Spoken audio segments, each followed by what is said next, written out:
Jak II is probably one of the few childhood games that managed to frustrate me and entertain me at the exact same time. And somehow I still absolutely love this game. I played this game so much back on the PlayStation 2 and Haven City completely blew my mind as a kid. The darker atmosphere, the vehicles, the story twist, it honestly felt like GTA for kids. Okay, maybe a much more family-friendly version of GTA, but you get what I mean. You could steal hover vehicles, explore the city, do missions, and suddenly Jak wasn't just a traditional platformer anymore. And today I wanna talk about whether Jak II still holds up and if the Platinum trophy is really as brutal as people make it sound. What I found interesting is that Jak II has this insane reputation online. If you look on Reddit or YouTube, people constantly call this game extremely difficult. Some people say it's the hardest game in the franchise. Others say it completely destroyed their childhood. And honestly, I kinda understand why. Some missions can be incredibly frustrating, especially because the checkpoint system can be pretty unforgiving. PSN Profiles actually rates the Platinum at only a 4 out of 10 difficulty and around 50 to 20 hours, which feels way lower than the game's reputation. And I think that makes sense because the trophies themselves aren't that hard.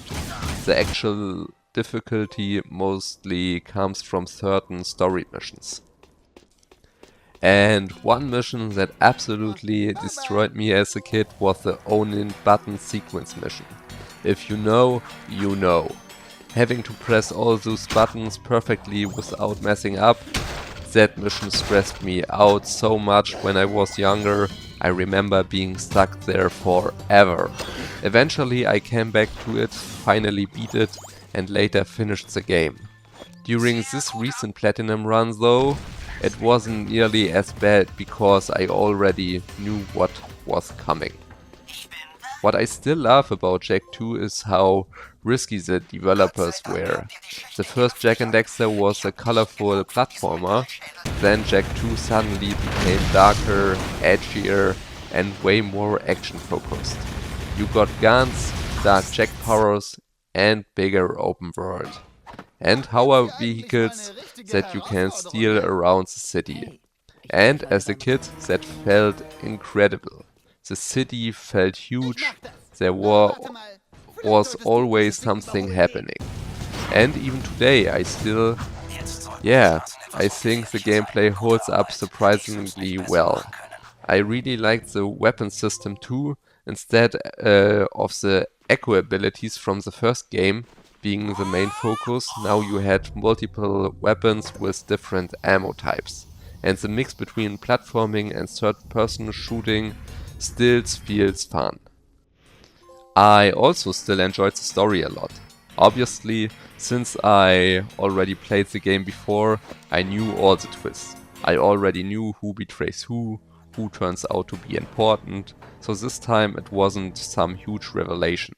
But back when I first finished this game as a kid, I was shocked, and that made the story really memorable.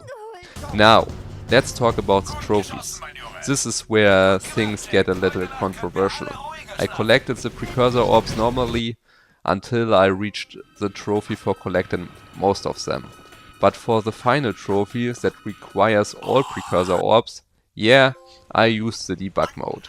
Before people roast me in the comments, hear me out.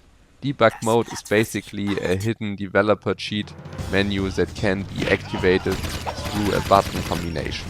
It allows you to unlock certain things, including giving yourself all precursor orbs. A lot of people completely abuse this and finish the Platinum ridiculously fast. I didn't want to do that.